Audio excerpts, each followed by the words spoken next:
Hello guys, നമ്മൾ cinema മേഖലയെ പറ്റിയിട്ടാണ് ഇന്നൊരു വിഷയം എടുത്തിട്ട് വന്നിട്ടുള്ളത്. അതിൻ്റെ മെയിൻ ഇതെന്തെന്ന് പറഞ്ഞു കഴിഞ്ഞാൽ കാവ്യ മാധവൻ, ദിലീപ് ആൻഡ് മഞ്ജു.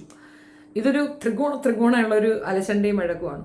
അപ്പോൾ നമുക്കിതൊന്ന് അനലൈസ് ചെയ്യാം. ബിക്കോസ് ഇപ്പോൾ ഒരു വീഡിയോ വന്നിട്ടുണ്ട്. ഇതിനെ ബേസ് ചെയ്തിട്ട് ഞാനൊന്ന് ഒരു അനലൈസേഷന് കൊണ്ടുവന്നിരിക്കണം. അല്ല പിന്നെ ഇരിക്കട്ടെ വരണം. മഞ്ജുവിനെ കാണാനായിട്ട് അല്ല ദിലീപ് അവിടെ വന്നിരിക്കുന്ന ഒരു വിഷയം, ഒരു ഫംഗ്ഷനെ ബേസ് ചെയ്തിട്ട് പുള്ളിക്കാരൻ അവിടെ വരുന്ന അയാളെ കൈ കൊണ്ട് ഷേക്ക് ഹാൻഡ് കൊടുത്ത് അകത്തേക്ക് ആനയിച്ച് കയറ്റുന്നു. എന്താണ് ഇപ്പം ഇങ്ങനെ ഒരു മാറ്റം മഞ്ജുവിന്? ഇത് മഞ്ജുവിനെ സപ്പോർട്ട് ചെയ്യുന്നവർക്ക് ഒരു കളിയാക്കൽ പോലെ ഫീൽ ചെയ്യുന്നില്ലേ? എനിക്ക് അങ്ങനെയാണ് ഫീൽ ചെയ്തത്. ബിക്കോസ് മഞ്ജുവിനോടുള്ള ഇഷ്ടം കൂടുതലാണ് ഒരു പരിധി വരെ ദിലീപ് എന്ന നടൻ നേരിട്ട ഹേറ്റ്. മാത്രമല്ല, നടി ആക്രമിക്കപ്പെട്ട ആ ഒരു സിറ്റുവേഷനിൽ മഞ്ജു കൊടുത്ത ഒരു സ്പീച്ച്, അതാണ് നടന് ഏറ്റവും കൂടുതൽ ബുദ്ധിമുട്ടുണ്ടാക്കിയത് എന്ന് കോടതിയിൽ നിന്ന് പുറത്തേക്ക് വരുമ്പോൾ ദിലീപ് പറഞ്ഞിട്ടുമുണ്ട്. ദിലീപ് അതാണ് പറഞ്ഞത്. ദിലീപിന് ആ സമയത്ത് എന്തിന് മഞ്ജുവിനെ ആക്രമിക്കാനായിട്ട് ഇട്ടുകൊടുത്തു? എന്നിട്ട് നാട്ടുകാർ മഞ്ജുവിൻ്റെ ഒപ്പം നിന്നു. കാരണം ദിലീപ് കുഴപ്പക്കാരനാണെന്ന് ഇപ്പോഴും വിശ്വസിക്കുന്ന കുറേ അധികം പേരുണ്ട്.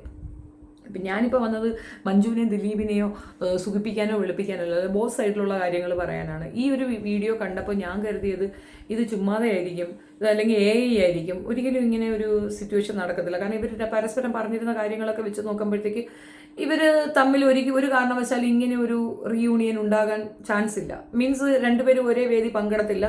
ഇതിനു മുമ്പ് ഒരുപാട് വേദികളിൽ ഇവർ ഒന്നിച്ച് വന്നിട്ടുണ്ട്. അപ്പോഴൊക്കെ തന്നെ ഇവർ പരസ്പരം ഒരു മുഖം പോലും കണ്ണോട് കണ്ണു നോക്കാൻ പോലും തയ്യാറാകാത്തെടുത്ത് ഒരു ഹമ്പിൾനെസ്സും കൊണ്ട് മഞ്ജു വാര്യർ ചാടി വീഴുന്നെടുത്ത്, സത്യം പറഞ്ഞാൽ നിങ്ങൾ ഈ ലേഡി സൂപ്പർ സ്റ്റാറിനെ ഇപ്പോഴും ആരാധിക്കുന്നുണ്ടോ? I don't know. എനിക്ക് മനസ്സിലാകുന്നില്ല അതിൻ്റെ ഉള്ളുകളി എന്താന്ന്. മേ ബി സനൽകുമാർ ഒരു ഇഷ്യൂ ആയിരിക്കും. സനൽകുമാർ തൊട്ട് പിറകെ നടക്കുകയാണല്ലോ ഇവളെ എങ്ങനെ അറ്റാക്ക് ചെയ്യാം എന്നുള്ളത്. ഒറ്റപ്പെട്ടു പോയ ഒരു പെണ്ണിനെ ആക്രമിക്കുന്ന രീതി, അവൾക്ക് സഹോദരൻ ഉണ്ടായിട്ടോ അച്ഛനുണ്ടായിട്ടോ ഒന്നും കാര്യമില്ല. അവൾക്ക് വേണ്ടത് ഭർത്താവിൻ്റെ സംരക്ഷണമാണെന്ന് പറയാതെ പറഞ്ഞു വെക്കുന്നത് പോലെയാണ്. അത് എക്സ് ഹസ്ബൻഡ് ആണെങ്കിൽ പോലും അയാളുടെ സംരക്ഷണമാണ് എന്ന് പറയാതെ പറഞ്ഞു വെക്കുന്നത് പോലെ എനിക്ക് ഫീൽ ചെയ്തു കേട്ടോ. നിങ്ങൾക്ക് എങ്ങനെ ഫീൽ ചെയ്തെന്ന് എനിക്കറിയത്തില്ല. മേ ബി നിങ്ങളുടെ അഭിപ്രായങ്ങൾ ഡിഫറെൻ്റ് ആയിരിക്കാം. തീർച്ചയായിട്ടും അത് കമൻറ്റിൽ പറയുക. I am confused. ഇനി വിഷയം എന്തെന്ന് പറഞ്ഞു കഴിഞ്ഞാൽ, കാവ്യ മാധവൻ്റെ പോസ്റ്റുകൾ ഇപ്പം കുറേ അധികം വരുന്നുണ്ട്. ഒത്തിരി പോസ്റ്റുകൾ വരുന്നുണ്ട്. മുമ്പൊന്നും ഇങ്ങനെ ഇത്രയും കോൺസ്റ്റൻ്റ്ലി പോസ്റ്റ് ഇട്ടുകൊണ്ടിരുന്നതല്ലായിരുന്നു. ഇപ്പം കുറേ അധികം പോസ്റ്റുകൾ വരുന്നുണ്ട്. കാവ്യ മാധവൻ ബ്യൂട്ടി തന്നെയാണ്. ഞാൻ കഴിഞ്ഞ തവണ അത് പറഞ്ഞതിന് എല്ലാവരും കൂടെ അടിക്കാൻ കയറി. ആക്ച്വലി അവർ കാണാൻ നല്ല ഭംഗിയുള്ള സ്ത്രീ തന്നെയാണ്. നല്ല ഭംഗിയാണ്. കാവ്യയെ കാണാൻ നല്ല ഭംഗിയാണ്. മഞ്ജുവിൻ്റെ ഇക്വാലൻസി ഒന്നും നമ്മൾ പറയുന്നില്ല. അവർക്ക് അവരുടെ ഭംഗി, ഇവർക്ക് ഇവരുടെ ഭംഗി. രണ്ടുപേരും സൗന്ദര്യമുള്ളവരാണ്. കാവ്യ മാധവൻ മഞ്ജുവിനേക്കാൾ എൻ്റേർലി ഡിഫറെൻ്റ് ആയിട്ടുള്ള ഒരു ക്യാരക്ടറാണ്. ക്വാളിറ്റി വേസ് എന്ന് പറയുമ്പോഴത്തേക്ക് മറ്റൊരു സ്ത്രീയുടെ പുരുഷനെ അടിച്ചു മാറ്റുക എന്നുള്ളത് മഞ്ജുവിൻ്റെ അകരാതിയിലില്ല. അതുകൊണ്ട് തന്നെ മഞ്ജു ആ കാര്യത്തിൽ ക്യാരക്ടർ ഉള്ള ഒരു സ്ത്രീയാണ്. സെക്കൻഡ് എന്ന് പറഞ്ഞു കഴിഞ്ഞാൽ നല്ല എഡ്യൂക്കേറ്റഡ് ആണ്, വെൽ എഡ്യൂക്കേറ്റഡ് ആണ്. അതിൻ്റെ അഹങ്കാരമില്ലാത്തൊരു സ്ത്രീയാണ്. നല്ല രീതിയിൽ ബിഹേവ് ചെയ്യാൻ പഠിച്ചവരാണ്. ലാംഗ്വേജ് കൈകാര്യം ചെയ്യാൻ നന്നായിട്ട് അറിയാം.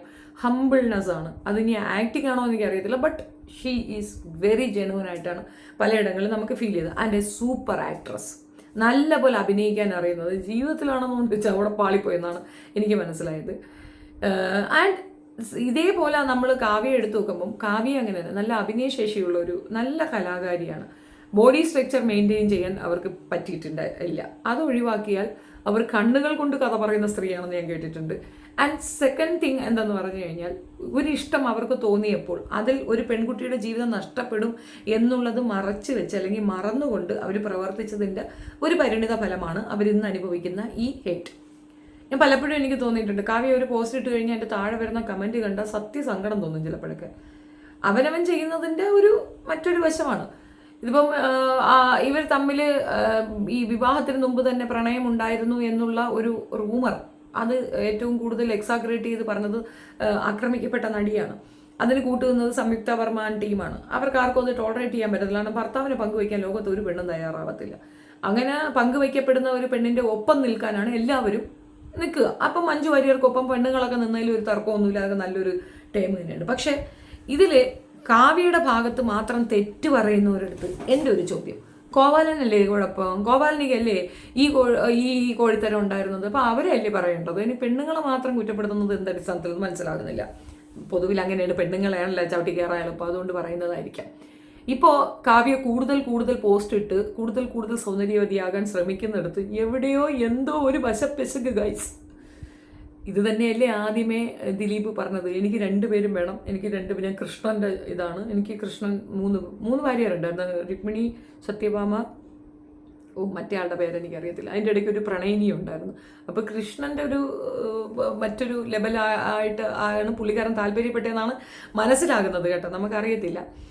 ഇങ്ങനെയാണ് അന്നത്തെ കുറേ റൂമേഴ്സ്. ഈ ഒരു ചാന്തിവിള ദിനേശൻ എന്ന് പറയുന്ന ഒരാൾ ഇതിനെയൊക്കെ പറ്റി കുറേയൊക്കെ വീഡിയോ ചെയ്തിട്ടുണ്ട്. അതിനകത്തൊക്കെ ഇങ്ങനെ തന്നെ പറഞ്ഞാൽ എനിക്ക് രണ്ടുപേരെയും വേണമെന്നുള്ളതായിരുന്നു. അന്നേ അങ്ങ് സമ്മതിച്ചു കൊടുത്താൽ പോരായിരുന്നു. ഇത്രയും കാലം ഫാൻസ് എന്ന് പറഞ്ഞിട്ട് ഇവിടുന്ന് കുറേ ഫാൻസ്, അവിടുന്ന് കുറേ ഫാൻസ്, ഇവർ തമ്മിലൊരടി. സത്യം പറഞ്ഞാൽ കുറേ പേര് ഇങ്ങനെയുണ്ട് കേട്ടോ, നാട്ടുകാരെ വലിപ്പിക്കാനായിട്ട്. ഇവർക്കൊക്കെ വേണ്ടി തലതല്ലി പൊളിച്ചവരെ ഒന്ന് ആലോചിച്ച് നോക്കിയാണ്. ഇപ്പം അവരാരായി? അവരെല്ലാം ഒന്നായി. ചെമ്പ് പൊട്ടിച്ചപ്പോൾ എല്ലാം എണ്ണോ അതിൻ്റെ ചോട്ടിലെന്ന് പറഞ്ഞ കണക്ക് അതാണ് സംഭവിച്ചത്. നമ്മൾ മീനാക്ഷി കേട്ട തെറുകി കണക്കും കയ്യുമുണ്ട്. അപ്പോൾ ഈ സത്യം പറഞ്ഞാൽ ഇവിടെ ഏറ്റവും ഡുവൽ പേഴ്സണാലിറ്റി കാണിച്ച വ്യക്തിയായിരുന്നു വെച്ചാൽ മഞ്ജുവാണ്. കാരണം അന്ന് നടി ആക്രമിക്കപ്പെട്ട സമയത്ത് അവനെൻ്റെ പണി നോക്കി മൂല കുത്തിയിരിക്കുന്നതിന് പകരം അവളെ സപ്പോർട്ട് ചെയ്യാൻ വേണ്ടി ദിലീപിനെ ഇട്ടുകൊടുത്തു എന്ന് ദിലീപ് അവകാശപ്പെടുന്ന കൃത്യ. അന്ന് അവളാണത് ഇട്ടുകൊടുത്തത്. അന്ന് അവൾ അത് അങ്ങനെ പറഞ്ഞപ്പോഴത്തേക്കാണ് ഞാൻ ഉൾപ്പെടെ സംശയം തോന്നിയത്. കാരണം ദിലീപിൻ്റെ കൂടെ ഇത്രയും നാൾ ജീവിച്ച മഞ്ജുവിനെ അറിയാമല്ലോ ദിലീപ് ഏത് എക്സ്ട്രീം വരെ പോകുന്നു. അങ്ങനെയുള്ള എക്സ് ആണെങ്കിലും ആ ഭാര്യയാണ് പറയുന്നത് ഇതിൻ്റെ പിന്നിൽ കറുത്ത കരങ്ങളുണ്ട്, അത് കണ്ടുപിടിക്കുക തന്നെ വേണമെന്ന്. അതിൽ കൂടെ അയാൾ ഇത്രയും കാലം അനുഭവിച്ച ടോർച്ചർ എന്ന് ആലോചിക്കുകയാണ്. ഈ ഇടയ്ക്ക് ഭാഗ്യലക്ഷ്മിയുടെ ഒരു വീഡിയോ കാണാനിടയായി. ദിലീപിനെ അങ്ങ് പുകഴ്ത്തി ആകാശത്തോളം കൊണ്ടുപോകണം. അല്ല നടിയെ, നിങ്ങളല്ലേ ആക്രമിക്കപ്പെട്ട നടിയുടെ അവകാശം ഉന്നയിച്ചുകൊണ്ട് ആ സ്ത്രീക്ക് വേണ്ടിയിട്ട് ഇവിടെ പറയാത്തതൊന്നും ഇനി ബാക്കി മിച്ചമൊന്നും ഉണ്ടായിരുന്നില്ലല്ലോ. എന്തൊക്കെയായിരുന്നു? ഞാൻ പാട്ട് നിർത്തി, പാട്ടല്ലല്ല ഡബ്ബിങ് നിർത്തി, ഞാൻ മൊത്തം കളഞ്ഞു, ഞാൻ പറ്റത മറിച്ചെന്നൊക്കെ പറഞ്ഞ് യുദ്ധം പിടിച്ച് പുറത്തോട്ടൊക്കെ ചാടിയത് ഇവർ തന്നെ അല്ലായിരുന്നോ? ഇതൊക്കെ ഫേക്ക് പേഴ്സണാലിറ്റീസാണ്. ഇവരുടെയൊക്കെ ഉള്ളിലുള്ളതുണ്ടല്ലോ ഒരു വല്ലാത്ത തരം സംഗതി, നമുക്കിത് മനസ്സിലാകുന്നില്ല എന്നുള്ളതാണ്. ഇപ്പോൾ ഇനിയിപ്പോൾ എനിക്കെന്താണെന്ന് ചോദിച്ചുകൊണ്ട് വരണ്ട. എനിക്കിപ്പോൾ ഇവർ തമ്മിൽ മിണ്ടിയാലും കുഴപ്പമില്ല, ഇവർ തമ്മിൽ തല്ലിയാലും കുഴപ്പമില്ല, ഒന്നുമില്ല. ഈ പരസ്പരം രണ്ടു കൂട്ടർ തമ്മിൽ തല്ലുമ്പോൾ നമ്മൾ ഇവരൊപ്പം നിൽക്കണോ അവരൊപ്പം നിൽക്കണോ എന്ന് പൊതുസമൂഹത്തിന് ബോധ്യപ്പെടാൻ വേണ്ടിയിട്ടുള്ളൊരു വീഡിയോ ആയിട്ടാണ് എനിക്കത് മനസ്സിലായത്. നമ്മൾ ഈ ആർക്കൊപ്പം നിൽക്കാന്ന് ചെയ്തിരിക്കുക, അവൻ പറഞ്ഞതും അവൻ ചെയ്തതും മാത്രം പറയുക, ഇവൻ പറഞ്ഞതും ചെയ്തത് മാത്രം പറയുക എന്നതിനപ്പുറം ഈ രണ്ട് കൂട്ടരുടെ കൂടെ നിൽക്കരുത്. രണ്ടിടത്തുള്ള ന്യായ അന്യായങ്ങൾ മനസ്സിലാക്കി നമ്മളെ വഴി നോക്കിപ്പോണം. നമ്മളെ എത്ര ദിവസം സമയം കിട്ടും, എത്ര ദിവസം ഇതിന് വേണ്ടിയിട്ട് എഫർട്ട് എടുത്തു. ഒറ്റയ്ക്ക് നിൽക്കുന്ന ഒരു പെണ്ണ് ആക്രമിക്കപ്പെടുന്നതിന് വേണ്ടിയിട്ടും അവൾക്ക് വേണ്ടി സംസാരിക്കുകയും ഒക്കെ ചെയ്യുമ്പോൾ അവൾ നാളെ ആക്രമിച്ചവൻ്റെ കൂടെ മടി കയറിയിരുന്ന നമ്മളാരായി? അത്രയേ ഉള്ളൂ ഇതിനകത്ത്. ഇതിൽ ജനങ്ങളാണ് പറ്റിക്കപ്പെട്ടത്, അത്രയേ ഉള്ളൂ. അപ്പോൾ ഇവരെന്നും ശത്രുക്കളായിരിക്കണം എന്ന് പറഞ്ഞാൽ പിന്നെ ശത്രുക്കളായിരിക്കണ്ടേ? അവളെ കളഞ്ഞ് വേറൊരുത്തിയെ കെട്ടി അതിലൊരു കൊച്ചു ഉണ്ടാക്കിയവനെ പോയി ഷേഖാൻ ചേച്ചി അവൾ കെട്ടിപ്പിടിച്ച് കൂടെ നിർത്തുമ്പോൾ അമീർ ഖാൻ ചെയ്തതുപോലെയല്ലേ? അമീർ ഖാനെതിരെ അവിടെയുള്ള ഹൈന്ദവ സമൂഹം ഒന്നടങ്കം എതിർത്ത് നിന്നു. കാരണം 3 പെണ്ണുങ്ങളെ കെട്ടി 3 ഹിന്ദുക്കളാണ്, അവൻ മുസ്ലിമാ. അതും പറഞ്ഞിട്ട് ഭയങ്കര ബഹളം ഉണ്ടായിരുന്നു. നോക്കുമ്പോൾ കല്യാണത്തിന് 3 പെണ്ണുങ്ങളെയും കൂടെ നിർത്തിയിട്ട് 3ാമത്തേനെ കെട്ടുന്നവൻ 2 അവിടെ നിർത്തിയിരിക്കുകയാണ്. അവരെ സാന്നിധ്യത്തിൽ 3ാമത്തെ കിട്ടുന്നത് എന്ത് തരം ലോജിക്കും മാജിക്കും എന്നറിയത്തില്ല. മണി ടോക്സ്. ഒരു പൈസ പോലും അവളുടെ ബാങ്കിലേക്ക് ഇട്ട് കൊടുക്കാതെ വെറും 1800 രൂപ ബാങ്കിൽ കാണിച്ചുകൊണ്ട് ആ പൈസയും കൊണ്ട് അവിടെ നിന്ന് ഇറങ്ങി വന്നെന്ന് നമ്മളോട് പറഞ്ഞത് മഞ്ജുവാണ്. ഇതൊരു സ്വീറ്റ് റിവെഞ്ച് ആണെന്നൊക്കെ പറഞ്ഞുകൊണ്ട് ഇതിനെ മാനിപ്പുലേറ്റ് ചെയ്യാൻ കുറേ പേര് വരും. ഇതൊരു സ്വീറ്റ് റിവെഞ്ച് ആണ്, അവർക്ക് കൊടുക്കാൻ പറ്റുന്നതിൽ വെച്ച് ദ ബെസ്റ്റ് റിവെഞ്ച് ഇതാണ് എന്നൊക്കെ കുറേ പേര് പറയും. ഇതിനകത്ത് ഒരു റിവെഞ്ചും ഇല്ല. അവരുടെ നല്ല സമയം അവർ നഷ്ടപ്പെടുത്തി. അവരെ ജനം സ്വീകരിച്ചില്ലെങ്കിൽ എന്ത് ചെയ്യുമായിരുന്നു? അപ്പോൾ അന്നേ ഇതിനെപ്പറ്റി പലരും പറഞ്ഞു ഇത് അവരുടെ സ്ട്രാറ്റജിയാണെന്ന്. ഒന്ന് ചീഞ്ഞു ഒന്ന് വളമായി. ഇപ്പം ബേസിക്കലി ഇതിൽ ലാഭം മുഴുവൻ മീനാക്ഷിക്കാം. അമ്മ ഉണ്ടാക്കി, അമ്മ വേറെ കെട്ടിയിട്ടുമില്ല, അമ്മയ്ക്ക് വേറെ അവകാശികളുമില്ല, ഇത് മുഴുക്ക പണവും പോയി ചേരുന്ന മീനാക്ഷിക്ക. അച്ഛൻ്റെ കൂടെ നിന്നുകൊണ്ട് അച്ഛൻ്റെ ഭാഗത്തു നിന്നുള്ളതും കിട്ടി അവൾ പഠിച്ച് ഡോക്ടറായി. ഇതിൽ ക്ലവർ എന്ന് പറയുന്ന മീനാക്ഷി കൊച്ച. എനിക്കതാ മനസ്സിലായത്. നീ ഇതിനകത്ത് കമൻസിലാണ് കുറേ പേര് ഇവർ രണ്ടുപേരും ഒന്നിക്കാൻ വേണ്ടി കേരളം കാത്തിരിക്കുന്നത്. പിന്നെ കേരളത്തിന് വേറെ പണിയൊന്നുമില്ലല്ലോ, ഇവിടെ ഓണം ആഘോഷിക്കാൻ സമയമില്ല. അപ്പോഴാണ് ഇനി ഇവരൊന്നിക്കുന്നത് കാണാനായിട്ട് കാത്തിരിക്കുന്നത്. എന്തരോ എന്തോ. ഏതായാലും കാവ്യ ചെയ്ത തെറ്റ് മഞ്ജു ചെയ്യാതിരിക്കൂ എന്നേ എനിക്ക് പറയാനുള്ളൂ. കാരണം ആ പെൺകുട്ടിയുടെ ജീവിതം നശിപ്പിച്ച് നീ അതിനകത്തിട്ട് ഇനി കുത്തിക്കയറാൻ പോകുന്നത് നാണംകെട്ട പരിപാടിയായിരിക്കും. ചെയ്യാതിരിക്കുക. ഒൺസ് നമ്മളെ വേണ്ട എന്ന് പറഞ്ഞു പോയ വ്യക്തിയെ എന്തിൻ്റെ അടിസ്ഥാനത്തിൽ നിങ്ങൾ സ്വീകരിച്ചു കൂടെ നിർത്തി ബഷീർ കളിക്കാനാണ് പ്ലാനെങ്കിൽ അയ്യേ എന്ന് പറയാനേ എനിക്ക് പറ്റുള്ളൂ. പിന്നെ പേഴ്സണൽ ഗ്രഡ്ജൊന്നും ഇല്ലാതെ നിങ്ങൾ ഒരേ ഫീൽഡിൽ നിൽക്കുന്നവരായതുകൊണ്ട് പരസ്പരം കാണുകയും സംസാരിക്കുകയും സഹകരിക്കുകയും ചെയ്തിരുന്നത് തെറ്റില്ല. പക്ഷെ ഓവറായിട്ട് ഇങ്ങനെ കൊതിയോടുകൂടി നോക്കിക്കൊണ്ടിരിക്കുന്ന സിനാരിയോ കണ്ടപ്പം ഐ റിയലി ഫീൽ അയ്യേ എന്ന് ഫീൽ ചെയ്തു. കാരണം എല്ലാ കാലത്തും എല്ലാവരെയും ഒന്നും ചതിക്കാൻ പറ്റത്തില്ല എന്നുള്ളതൊരു തത്വമാണ്. അത് താമസിയാതെ വെളിയിലേക്ക് വരുമെന്നുള്ളതാണ്. മഞ്ജു ഫാൻസ് കമോൺ, വന്ന് കുറേ തെറി പറഞ്ഞിട്ട് പോകും, നിങ്ങൾക്ക് കുറച്ച് സാറ്റിസ്ഫാക്ഷൻ ഉണ്ടാകും. ബട്ട് എനിക്ക് കണ്ടപ്പോൾ പറഞ്ഞാണ്, മഞ്ജു ഒരു ശക്തയായ സ്ത്രീ തന്നെയാണ്, തർക്കമൊന്നുമില്ല. പലയിടങ്ങളിലും ഈ ഒരു മാരേജ് പ്രോബ്ലം വന്ന 12 വർഷമായിരുന്നു തമ്മിൽ തെറ്റിയിട്ട്. ആ സമയങ്ങളിൽ ഇവർക്ക് ഇൻ്റർവ്യൂ ഒക്കെ എടുക്കുന്ന സമയത്ത് ഇവർ ഭയങ്കരമായിട്ട് മൈൻഡ് ഔട്ടായിട്ട് ഇരിക്കുന്നത് കണ്ടിട്ടുണ്ടായിരുന്നു. ദെൻ ഇവരുടെ പേരൻസ് മരണപ്പെടുന്നു, ക്യാൻസർ വന്നിട്ട് 2 പേര് മരണപ്പെടുന്നത് കണ്ടിട്ട് ആകെ മൊത്തം ട്രബിളിൽ കൂടെ മാത്രം സഞ്ചരിച്ച ഒരു പെൺകുട്ടിയാണ്. ഒരാൾ താങ്ങും തുണയുമായിട്ടോ നിൽക്കേണ്ട ഒരു വ്യക്തി അപ്പുറത്ത് മറ്റൊരു ലൈഫുമായിട്ട് പോകുന്നുണ്ടായിരുന്നു. സോ അതൊക്കെ ഒരു വല്ലാത്ത ഒരു സിറ്റുവേഷനിൽ കൂടെ പാസ്സായതാണ്. പിന്നെ ഇതിനകത്ത് കുറേ കൺട്രോൾഡ് ആയത് ദിലീപ് തന്നെയാണ്. കാരണം അയാളും പിന്നെ കാവ്യ മാധവനും തമ്മിലുള്ള ഇൻറ്റിമേറ്റ് രംഗങ്ങളൊക്കെ ഒരുപാട് ഇങ്ങനെ സോഷ്യൽ മീഡിയ വരിക ചെയ്യുകയാണെന്നുണ്ടെങ്കിൽ അത് ഏറ്റവും ഹേർട്ട് ചെയ്യുന്നത് മഞ്ജുവിനെ തന്നെയാകും എന്നുള്ളത് കൊണ്ട് ഒരുപാട് അങ്ങ് കിടന്ന് ആസ്വദിക്കാൻ വിട്ടില്ല. പിന്നെ ഒരു കാരണം വേറെ എന്ന് പറഞ്ഞാൽ കാവ്യയ്ക്ക് നേരെയുള്ള സൈബർ ആക്രമണം, അതായിരുന്നു ഏറ്റവും വലിയ പ്രശ്നം. ഇതേ രീതിയിൽ ഒരുപാട് പേരുണ്ട് സിനി ഫീൽഡിലുള്ളവർ. പക്ഷേ ഇങ്ങനെ ഒരു ടൈമിൽ പോകുന്നതിനോട് യോജിപ്പുമുണ്ട്, എന്നാൽ വിയോജിപ്പുമുണ്ട്. കാരണം നിങ്ങൾ ജനങ്ങളെ പറ്റിക്കാതിരിക്കുന്നതിന് എന്തോ വേണം. ഈ പാവം മനുഷ്യരെ പറ്റിക്കുന്നതാണ് കഷ്ടം. എതിരഭിപ്രായങ്ങളൊക്കെ പറഞ്ഞുകൊണ്ട് വരുന്ന കുറേ പേരുണ്ട്. അമിക്കബിളി 2 പേരും തമ്മിൽ മ്യൂച്വൽ കൺസേണിൽ പിരിഞ്ഞാൽ പരസ്പരം ചെളിവാരി എറിയാതിരിക്കുക എന്ന ഒരു മെസ്സേജ് അത് കൃത്യമായി കൊടുക്കണമായിരുന്നു. അത് 2 പേരും ഫെയില്യൂറാണ്. ഒളിഞ്ഞും തെളിഞ്ഞും ദിലീപിനെ കുത്തിയ മഞ്ജുവും തെളിഞ്ഞു തന്നെ മഞ്ജുവിനെ കുത്തിയ ദിലീപും ആ ഒരു കണ്ടീഷൻ തെറ്റിച്ചിരിക്കുന്നു എന്നുള്ളതാണ്. പരസ്പരം അവർക്ക് നീതി പുലർത്താൻ പറ്റിയിട്ടില്ല.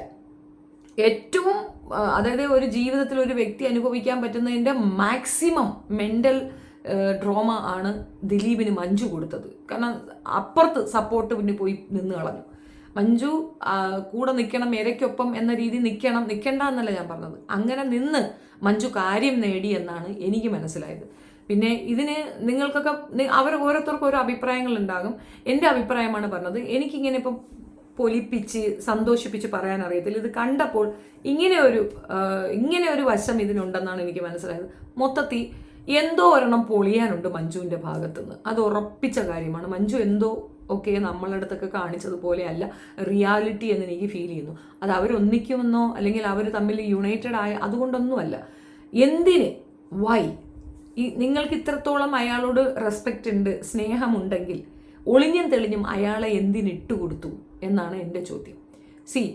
അയാൾ അനുഭവിക്കുന്ന ആ ഒരു വേദന, മെൻ്റൽ ഡ്രോമ, അത് എഫക്റ്റ് ചെയ്തത് നോട്ട് ഓൺലി കാവ്യ, നിങ്ങളുടെ മകൾ അയാൾക്കൊപ്പമാണ്. ആ കുഞ്ഞ് എത്രത്തോളം നാണക്കേട് അനുഭവിച്ചിട്ടുണ്ടാകും, ആ കുട്ടി പൊതുസമൂഹത്തിൽ എത്രത്തോളം പരിഹാസ്യമായിട്ടുണ്ടാകും, എത്രത്തോളം ആ പെൺകുട്ടി വിഷമിച്ചിട്ടുണ്ടാവും. അച്ഛൻ നാളെ ജയിലിൽ പോവോ, മറ്റന്നാൾ ജയിലിൽ പോവോ എന്നുള്ള രീതിയിൽ എത്ര പണം എറിഞ്ഞിട്ടായിരിക്കും അയാൾ അതിൽ നിന്ന് റിക്കവറായി പുറത്തേക്ക് വന്നിട്ടുള്ളത്. അപ്പോൾ ഒരു അലിഗേഷൻ നമ്മുടെ ശത്രു എന്ന രീതിയിൽ നമ്മൾ നമ്മുടെ കൂടെ ഉണ്ടായിരുന്ന പാർട്ട്ണറോട് കാണിക്കുമ്പോൾ അതിനകത്ത് എന്തെങ്കിലും ഒരു ന്യായമുണ്ടോ എന്ന് ചിന്തിക്കേണ്ട ഒരു അവസരമുണ്ട്. ഇനി മഞ്ജുവിനെ അങ്ങനെ ചതിച്ചിട്ടല്ലേ എന്ന് ചോദിക്കുന്നവരോട് എൻ്റെ ഒരു ഉത്തരം, നിങ്ങൾ വിവാഹം കഴിഞ്ഞിട്ട് നിങ്ങളുടെ ഹസ്ബൻഡ് നിർദ്ദേശിക്കുകയാണ് ഇനി ഒരു പണിക്കും പോട്ടെ നീ കയറി ഇരുന്നു എന്ന് പറയുമ്പം നീയൊക്കെ കയറി ഇരിക്കുന്നത് എന്തിന്? നിങ്ങൾക്ക് നിങ്ങളുടെ അഭിപ്രായം പറയാൻ അറിഞ്ഞൂടെ? അന്ന് അപ്പം പ്രണയം മൂത്തോ? നല്ലവളാവാനുള്ള ശ്രമം. ഓരോ പെണ്ണും വിവാഹത്തിന് ശേഷം ഭർത്താവ് ജോലിക്ക് പോണ്ട എന്ന് പറയുമ്പം അയാളുടെ മുമ്പിൽ അയാളുടെ വാക്കിന് ഞാൻ ഭയങ്കര വില കൊടുക്കുന്നു എന്ന് കാണിക്കാൻ വേണ്ടിയിട്ടാണ് ജോലിക്ക് കയറിയിരിക്കുന്നത്. എന്നിട്ട് ഫിനാൻഷ്യൽ ഇതില്ല എന്ന് പറയും. അത്രയും കാലം അവിടെ ജീവിച്ചില്ലേ, നീ ചോറും കറി നിന്നില്ലേ, അത് അവൻ്റെ ചിലവിലല്ലേ? അത് ഇപ്പം നമ്മൾ ഈ ഫെമിനിസം പറയുമ്പം അത് 2 വശവും കൂടെ കേട്ട് പറയണം. സോ ഓൺ സൈഡഡ് മാത്രം പറയുന്നതിനോട് എനിക്ക് വിയോജിപ്പാണ്. എൻ്റെ പേഴ്സണൽ ഒപ്പീനിയനാണ്. എനിക്കിത് തീർത്തും അങ്ങോട്ട് ഉൾക്കൊള്ളാൻ ചെറിയ വലുതായ ബുദ്ധിമുട്ടുണ്ട്. പിന്നെ അവരൊരു പ്രൊഫഷനാണ്, it's okay, manageable. But that humbleness ഓവറായി അങ്ങോട്ട് ചെന്ന് ഷേക്ക് ഒക്കെ കൊടുത്ത് എന്ത് ബോധ്യപ്പെടുത്താനാണ് പുള്ളിക്കാരത്തി ശ്രമിക്കുന്നതെന്ന് അറിയത്തില്ല. എപ്പോഴും ദിലീപിൻ്റെ തകർച്ചയുടെ പിന്നിൽ മഞ്ജു എന്ന വ്യക്തി ഉണ്ട്. അത് മഞ്ജു എത്ര തന്നെ പൊലിപ്പിച്ചാലും ഒളിപ്പിച്ചാലും അവിടെ എക്സിസ്റ്റ് ചെയ്യുന്നുണ്ട്. എന്താണെന്ന് ഇതുവരെ മഞ്ജുവിനെ പറ്റി ഒരു അക്ഷരം മോശം പറയാനായിട്ട് ദിലീപ് പുറത്തേക്ക് വന്നിട്ടില്ല.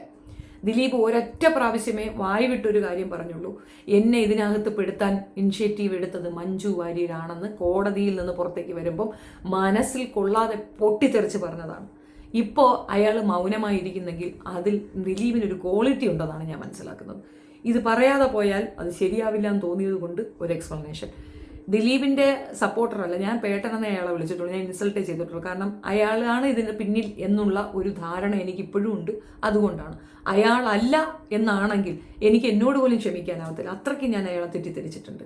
ഈ ഒരു വിഷ്വൽ എനിക്ക് മനസ്സിലാക്കി തരുന്നത് സംവെയർ അയാളെ ട്രാപ്പാക്കിയോ എന്നുള്ള ഡൗട്ട് തന്നെയാണ്. നിങ്ങളുടെ അഭിപ്രായം കമൻറ്റിൽ പറയുക. നന്ദി.